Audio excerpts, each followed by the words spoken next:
Hi everyone, have you ever used a driving score app? Well, this was an idea from one of my viewers and subscribers, so it was about time I had a go to see how I scored.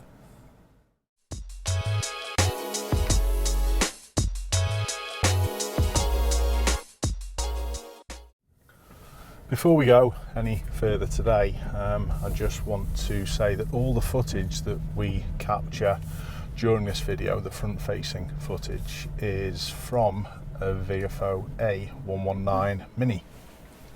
VFO have been good enough to send me this dash cam for a little test, and it is one of the dash cams that you can find in my affiliate links. It's pretty decent value as well. I think currently at the time of this recording it's £115, so it's a pretty good value dash cam. I'm going to go through a few of the specs a little later, but do check those links out in the description. So what is drivescore? Well, it might not be the only driving app out there, but it was the first one that I found, so I decided to have a little go at it. And it's a free app that's available on Android and iOS. It collects data in a similar way to the technology used in black boxes, but the benefit of this drivescore app, I suppose, is that you don't have to have anything installed on your car. It just uses your phone sensors to collect all this information. Once you've installed the app on your phone and set up your account, it literally collects the data in the background, so you don't have to do anything. But you do have to tell the app when you're a passenger in a car, and this is something that I haven't done. And you'll see this reflected in my scores.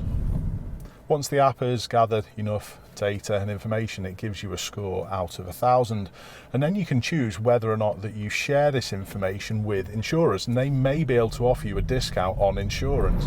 And this allows your insurance premiums to be based on your driving skills. Well, sort of. So, how have I found the A119 Mini?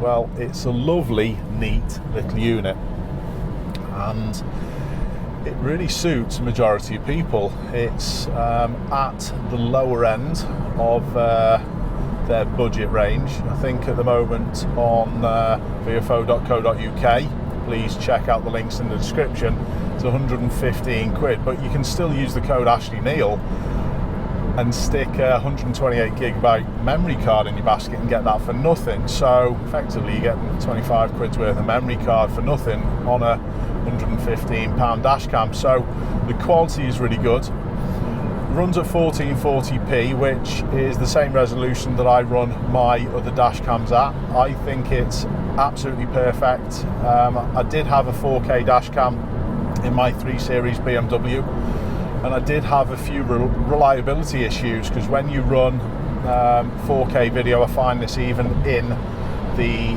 cameras that I use to record stuff, when you run 4K, the processors run quite hot, and that can cause some reliability issues with dash cams. I did have a few with my A129 Pro.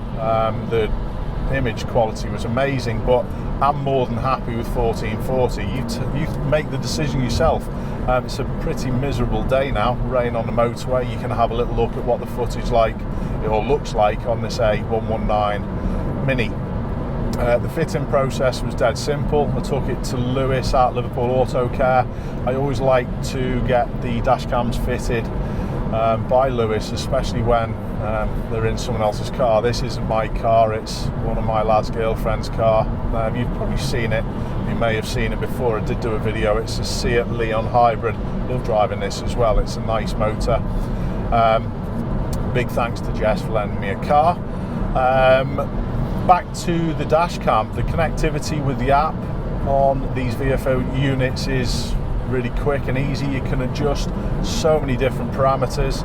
Adjust the resolution, you can adjust obviously the clip length, you can even flip the image, you can change the bit rate, there's all different GPS and speed settings that you can change. Honestly, it's everything you need. The app itself is good.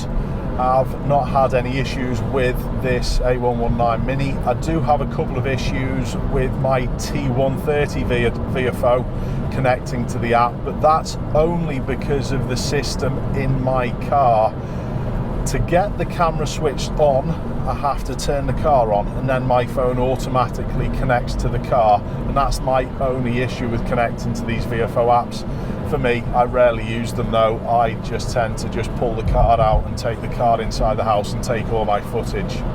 However, the app is very, very good. What's your thoughts on the resolution? What's your thoughts on the footage?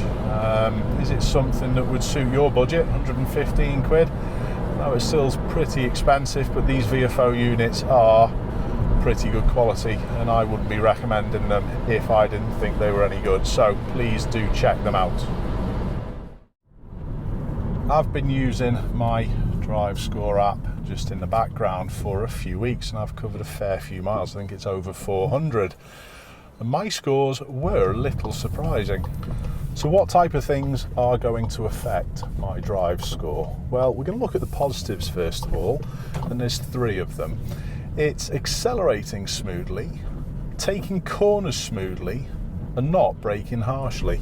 And obviously the higher risk side of driving are the opposite of those 3. So harsh acceleration, harsh cornering, and harsh braking. But there are others. The app also rates you on speeding, which is good.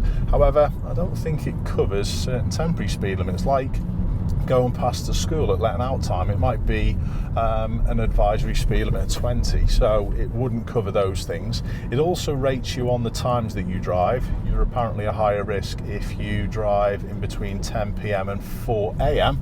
I can see that, but it's a little bit unfair on people who do work, and then maybe you work in a bar and you've got to drive home. That's a little touch unfair. But it also rightly rates you on mobile phone use, and this was one of the areas that I actually scored not brilliantly.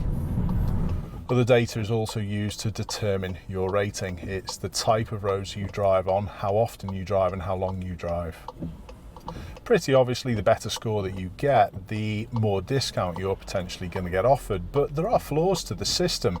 It does record all data, and this was a little problem with what I found with my data.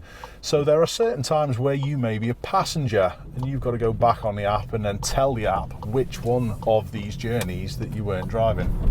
The drivescore app is only currently linked to 7 insurers, which I don't think gives you the best possibility for the best possible insurance quote.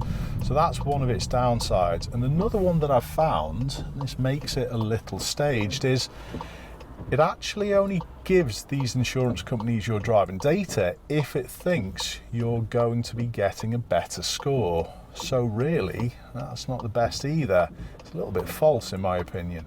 So who's going to most benefit from one of these drivescore apps? Well, in my opinion, it's probably going to be the people who have to have black boxes for their insurance to try and keep their costs down. It's going to be the newly qualified and the less experienced. For someone like myself with many years no claims, it's probably not going to be the best. So let's have a look to see how I scored. Now, let's have a little look. This is just one of my recent trips there. Okay, let's get to the important bit, the performance report.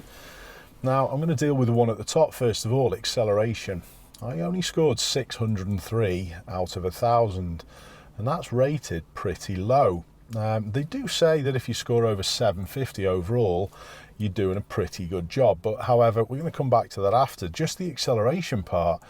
Now, I understand sometimes why faster acceleration can be a problem, but one of the big issues that people have is that they don't change their acceleration to suit. And if you've got a car that's got a little bit more acceleration, my Tesla and my Golf's not too slow, sometimes you can use that acceleration to get yourself out of problems. So for me, that can be an issue, quicker acceleration, but sometimes it can also be a saviour. My braking score's pretty good. That doesn't surprise me. I always try and keep things flowing. It also doesn't surprise me that cornering speed is a little lower, although it's still in green. 799 out of 1,000 probably could be a little bit higher. But why do you think that is? Well, I do sometimes do a fair bit of out of town stuff, and I've got to teach driving instructors on certain more advanced techniques, so I can see why I would probably be cornering maybe a little bit quicker than the average driver who's probably going to be using this app. But that doesn't necessarily mean that that's dangerous as well. That's probably a skill level. However, I do think there are many reports where people think, I think it's 80% of people think they're above average, which obviously is not going to work. So yeah, be careful of your cornering speed. I'm going to just skip the phone distraction for a second. I'm going to come back to that in a sec. But speeding, as you can see, none of my trips, there was no marks whatsoever for speeding, and that makes sense as well with what I do. Phone distraction. Now, was Ashley using his phone? Yes, I was. Not while I was driving, but occasionally I'll sit in the back of a driving instructor observation to help people with qualifying as a driving instructor. In other words, I'll sit in the back, and I do use my phone to actually record the audio and then send it to that particular driving instruction or driving instructor so they can reflect on what they do. So that's a part of that. Even though I do use that quite a bit, it's still probably higher than I expected. But obviously mobile phone use is bad. If you're in charge of this vehicle, or even if you're a driving instructor, there's no way in the world you should be using your phone whatsoever. So total drive 60, 410 miles covered, and my overall score, I think, where was it? Yeah, there it is at the top, is 850. So, like I said, it's a little bit of a flawed system. You can, maybe if you drove in a particular poor way on a particular trip, you can just say on the app that it wasn't you. So, honestly, it's not a reliable system. Have you ever used anything like drivescore or one of these driving apps, and how did it rate you? I know there's one on my lad's Mercedes. He's got a Mercedes A-Class, and it keeps on rating him as poor as well, even though he's a fully qualified driving instructor. So it's interesting for me that these things that they base the ratings on aren't really true to life. Let me know what you think in the comments. Keep safe. Thanks a lot for watching, and I'll see you all soon.